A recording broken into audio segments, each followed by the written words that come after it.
Welcome to Blizzard Fire. We hope this video helps fire up your solution. In this video, I will explain how to evict a tenant. First, you must have a valid legal reason, like unpaid rent or a broken lease agreement. It's crucial to understand your local landlord-tenant laws before proceeding. Next, you must provide your tenant with a formal written notice, often called a notice to quit. This notice must clearly state the reason for eviction and the deadline for the tenant to comply or vacate. Make sure to follow all specific requirements for delivery and timing. Once the notice period expires and the tenant has not complied, your next step is to file an eviction lawsuit, also known as an unlawful detainer action, with the court. You'll need to complete specific court forms, ensuring all details are accurate. After filing, the court will issue a summons and complaint, which must be legally served to the tenant.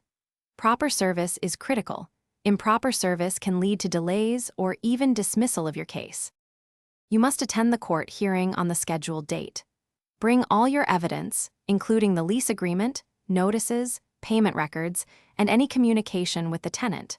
Be prepared to present your case clearly and concisely to the judge. The tenant will also have an opportunity to present their defense. If the judge rules in your favor, they will issue a judgment, often including an order for possession of the property.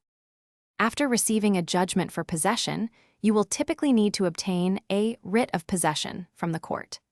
This legal document authorizes law enforcement, usually the sheriff, to physically remove the tenant from the property if they do not vacate voluntarily. It's important to never attempt to remove a tenant yourself. Always follow the legal process to avoid further complications. Remember to check the description for a link to those leak-proof containers and other great deals. Thanks for watching. If you found this helpful, don't forget to like and subscribe.